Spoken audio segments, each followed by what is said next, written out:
Okay, ready to start? I'm ready, yes. Uh,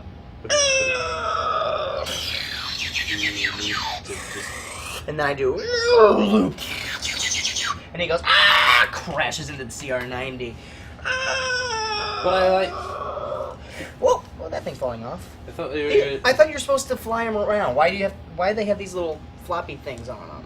It's... So you can know their stats. But what if I want to do a barrel roll? Hello and welcome to the Poe-Cast. I'm Benjamin. I'm Christopher. And I'm Jonathan. And today we're going to be talking You about... got Star Wars X-Wing. Well, starships in general, but... Yes. Hey, I never noticed. They're facing backwards on the rear gun. Well, Oh, yeah, that is so awesome. They were in the movie, too. I think. I'm pretty sure they were. Well, Anyways, it depends on which gun, because the one that descends, that's not the same one that descends in at Hoth, because that one descends. Oh, yeah, it's little. yeah. I don't know if you ever get a clear shot at the underside gunner. I'll have to watch it carefully and see. Anyway, okay, we're huge Star Wars fans, and this is quite possibly the greatest Star Wars game ever made. I haven't actually played it yet. I'm as coherent as you saw earlier. But I love the mini models. I wish that they came unpainted so I could paint them. This is kind of my critique on it. I've been watching a lot of videos of this lately. The gaming system's not quite to my taste, but it's still cool. I like how it works on film, as I see. The game, that is, not the movies. And well, surprisingly, we love they've the included movies. a lot of Star Wars Galaxy ships, like the Decimator, the TIE Defender. Yes. Of course, that wasn't it was. Where did that? It came first, from TIE Fighter, It came from as TIE well Fighter. as the TIE Okay. Phantom. But Yes. the Defender was also featured in Star Wars Galaxies. Yes. And they're also introducing the Psych Fighter in the mercenary update with the third faction. Which one is that? That was your starter. the- That was your starter ship in Star Wars Galaxies when you were neutral. Okay, so that's your little kind That's of. the little X-Wing thing that looks one. like a manta ray with a couple. Right. spikes stuck up. Yeah. It's the backwards X-wing, basically. The Uh, backwards. Well, not the backwards X-wing. The backwards Z95. Here's the picture of it. That's what I'm talking about. Okay. You see what I'm saying? Yeah. Yeah. And Yes. the only complaint I have so far about this game is the rebels get the stinking Corvette. And I've seen a bunch of complaints in the comments of different videos, and they're talking about, well, the Empire doesn't have anything small enough. The Star Destroyers would be too big when it's to scale. Well, that's not really the scale. It's big enough. And the they're not rebels. The Empire See, does. if we actually look at this, okay, This is a TIE Interceptor, by the way, if you can't quite see. it's not to scale Because This the pilot's much- that big, and this is a little smaller. This is small. That's a little However, closer to scale. No, these are exactly They to are? scale. That's cool. Everything else, aside from this, is exactly to scale. I even believe that the Rebel Transport is to scale. It is! Yeah, that's a new thing that they released. Anyways. Actually, that looks Rebel really Transport cool. was before this. Was it? They've released Yeah, a lot of stuff. They have released a lot. Anyway, I But- could show you the pictures, but go look at them for yourself on Fantasy Flight Games. We'll put the link in the description. We'll put a link in the doobly-doo. The doobly-doo. We're calling it the doobly-doo. The doobly-doo. But the Empire does, back to my rant, the Empire does have something the same size of a Corvette. The Tartan Cruiser. The Imperial, pretty much it was the Imperial Corvette. It was the fighter, it was a patrol ship, usually used by mercenaries and stuff, but the Empire had it because they were like, hey, we need something to stop these pesky X-Wings. Well, I actually theorize that we will see the Tartan Cruiser in Star I- Wars. I think we will see it in Star Wars Oh, Rebels. I'm sure we will. I'm sure we will. They've been doing a lot of... And here's the thing. I think that it was a pirate ship used by blah, blah, blah. No, I think it is going to be a successor to...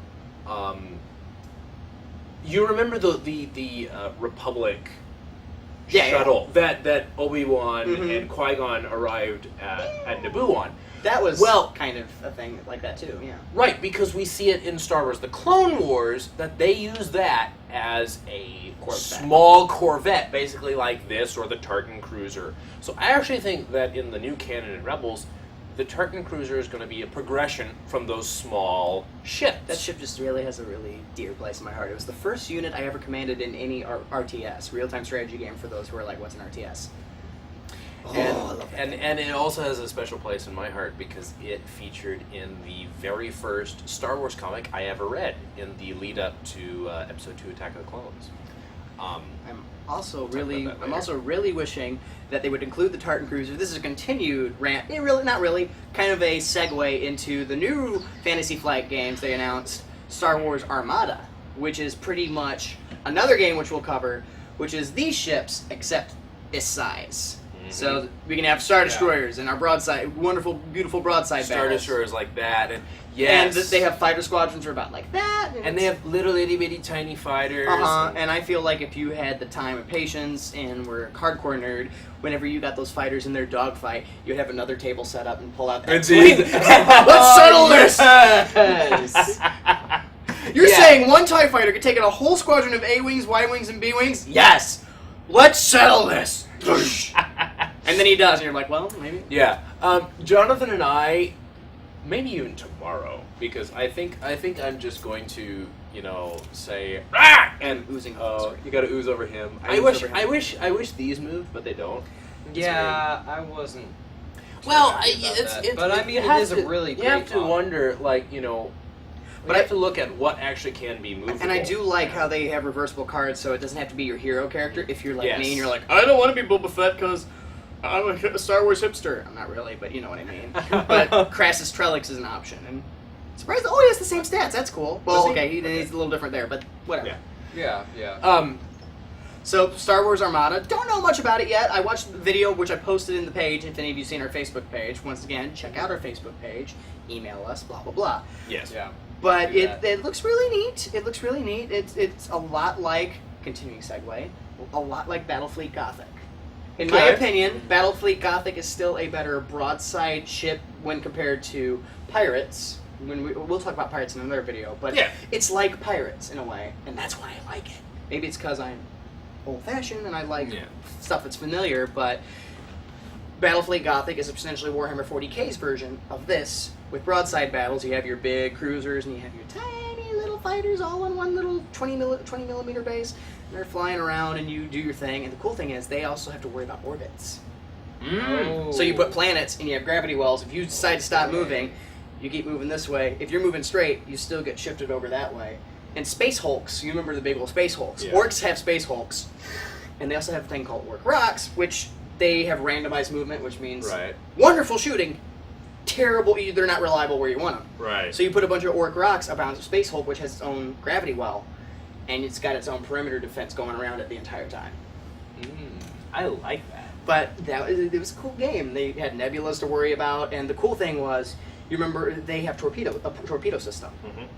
So you fire a torpedo, that thing enters the game as its own individual piece and gets launched, and it continues on that track, which means if it travels X millimeters and it goes that in the first turn, it's going to keep going until it reaches its max range, which is like 100 millimeters and whatever. So it goes, next turn, enemy turn, they're like, oh no!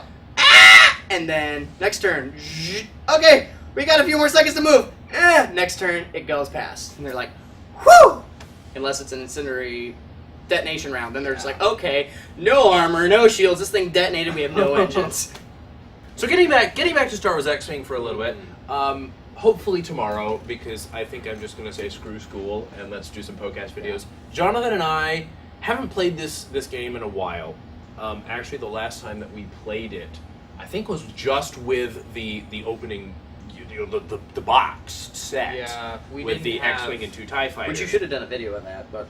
Yes. Well, that was before the Poe-Cast even existed. Was it? I thought you got that when the Poe-Cast was there. You got that when the Poe-Cast existed. Yeah, the Poe-Cast did exist. Because you guys bragged about it. But we were just audio. Yeah. We weren't even thinking about video at that point. That's true. That's true. But this game is very nice because you don't need a lot of pieces.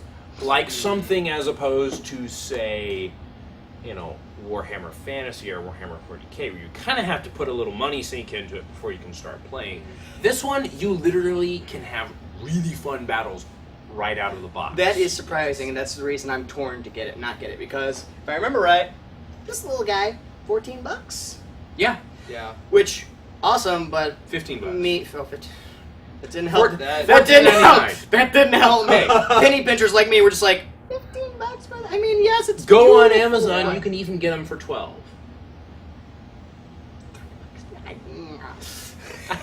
Okay. You're talking to the ultimate penny pincher. You need to do it. You need to do it. I am a penny pincher. But you were saying about how you were a little upset that they were painted.